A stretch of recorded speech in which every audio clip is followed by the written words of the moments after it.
महाराष्ट्रातील एकही व्यक्ती वाचणार नाही. महाराष्ट्रासाठी सर्वात वाईट दिवस ठरणार ही तारीख 12 कोटी लोकांची झोप उडवणारी एक धक्कादायक बातमी आता समोर आली आहे. ही बातमी हवामानाच्या संदर्भात आहे, पण त्या बातमीनं संपूर्ण मंत्रिमंडळाची झोप उडवून दिली आहे. 4 ते 5 दिवसांपासून राज्यात पुन्हा एकदा सक्रिय झालेला पाऊस काल रात्री अचानक कमी झाला. आधी सगळ्यांना वाटलं की पाऊस पुन्हा एकदा विश्रांती घेईल, पण अचानक महाराष्ट्रात एक अशी भयानक घटना घडली. एक निसर्गाचा असा संकेत समोर आला, ज्याने अक्षरशः सगळा महाराष्ट्र बंद करण्याचा निर्णय घेतला जाणार आहे. होय, या तारखेपासून आता सगळं बदलणार आहे, कारण की महाराष्ट्रावर एक नाही, दोन नाही, तर 3 बाजूनं एक असं संकट येतंय जे गेल्या 1.5 वर्षात कधीच आलं नव्हतं. एक अशी तारीख आहे, एक असा दिवस आहे जो महाराष्ट्रासाठी सगळ्यात वाईट ठरणार आहे. ही माहिती कुठलाही बनावट इशारा नाही आहे किंवा हवेतल्या गप्पा नाही आहेत, कारण की आपल्या महाराष्ट्राच्या अगदी जवळच्या समुद्रात एक अक्राळ विक्राळ चक्राकार स्थिती निर्माण झाली आहे. खरं तर या घटनेची सुरुवात अरबी समुद्रातून झाली होती.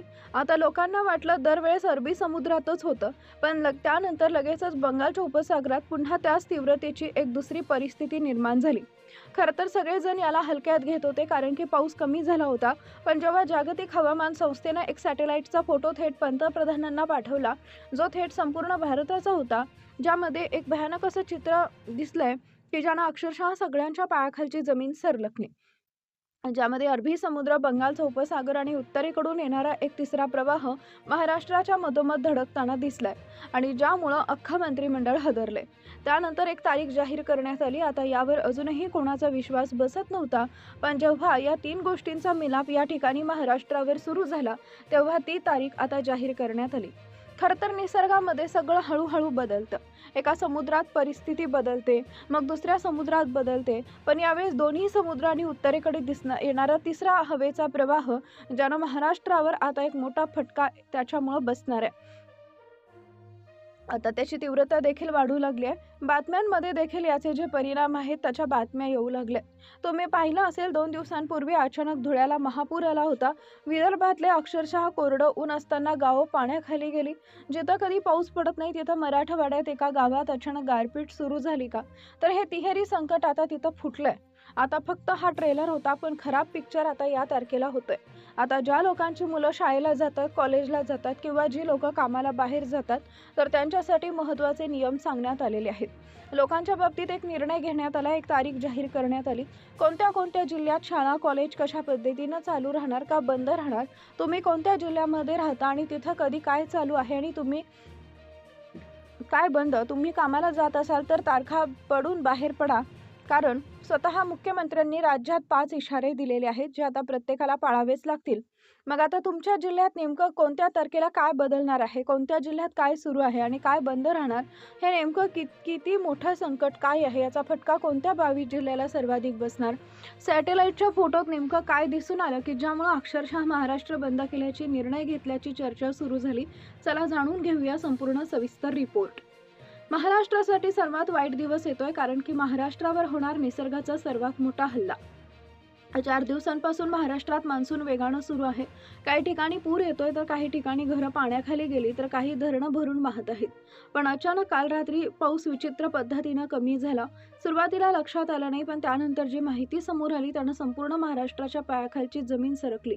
कारण की महाराष्ट्राभोवती निसर्गानं अशा 3 दिशांनी एक असा 3 महाखंडाचा वेढा आखला की ज्यामुळे प्रशासनाची अक्षरशः झोप उडाली.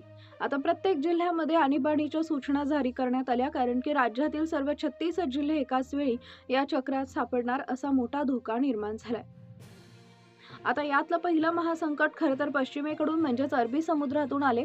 गेल्या 24 ते 48 तासात अरबी समुद्रात एक अति दमट बाष्पाचा एक असा अक्राळ विक्राळ साठा तयार झाला, ज्याचे हवामान खात्याचे जुने सगळे रेकॉर्ड मोडून काढले.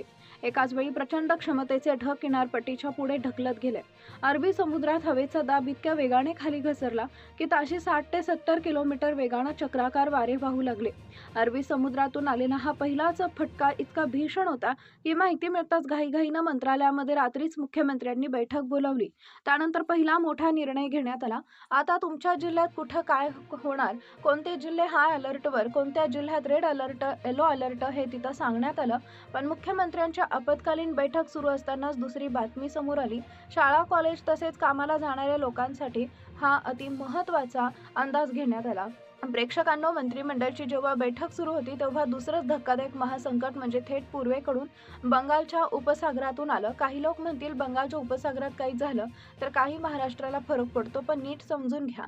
तिथल्या आकाशातल्या ढगाची एक अशी विचित्र आणि ताकदवर यंत्रणा शास्त्रज्ञांना सॅटेलाइटमधून दिसून आली. यावेळेस बंगालच्या उपसागरात एकाच वेळी प्रचंड कमी दाबाचा पट्टा तयार झालाय आणि तिथून बाष्पाचा ढग थेट पूर्वेकडून विदर्भ आणि मराठवाड्याकडे सरकू लागलाय.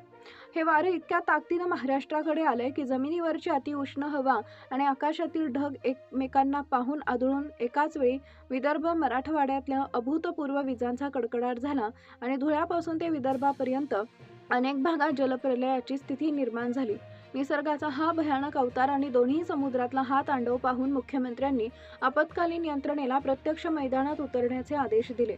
पण अरबी समुद्र आणि बंगालच्या उपसागराच्या या दुहेरी वेढ्यानंतर खरी खळबळ तेव्हा उडली आणि त्यानंतर महाराष्ट्र बंदीचा निर्णय घेण्याची चर्चा सुरू झाली. हे तिसरं महाभयानक संकट येत आहे उत्तर भारताकडून आणि याच तिसऱ्या संकटामुळे अख्खा महाराष्ट्र बंद ठेवण्याचा निर्णय घेण्याची तयारी सुरू झाली. पुढे काय घडलं लक्षपूर्वक ऐका, कारण की आता तुमच्या जिल्ह्यात कधी काय सुरू आहे ही माहिती तुम्हाला मिळणार आहे. आता येऊया त्या अतिशय महत्त्वाच्या बातमीकडे. ती तिसरी बातमी थेट उत्तर महाराष्ट्राच्या उत्तर भागाकडून उत्तर पट्ट्याकडून एक वेगानं येणारा मान्सून ट्रॅप म्हणजे मौसमी वाऱ्यांची अत्यंत द्रोणीय रेषा थेट महाराष्ट्राच्या मध्यभागी येऊन धडकली. आता नीट विचार करा, पश्चिमेकडून अरबी समुद्राचा बाष्प आणि पूर्वेकडून बंगालच्या उपसागराचा प्रचंड साठा आणि उत्तरेकडून आलेली तिसरी थंड हवेची लाट, या तिन्ही बाजू महाराष्ट्राच्या आकाशात एक हवेचा भयानक त्रिकोणी वेढा तयार केलाय. आकाशात चाललेली ढगांची प्रचंड कोंडी या तिन्ही बाजूनं दाबल्यामुळे आकाशात बाष्पाचा एक जिवंत महारस तयार झाला. तो आता हळूहळू महाराष्ट्राच्या पाठीवर फुटायला सुरुवात झाली आहे आणि वैमानिकांचा असा धडकी भरवणारा इशारा आहे.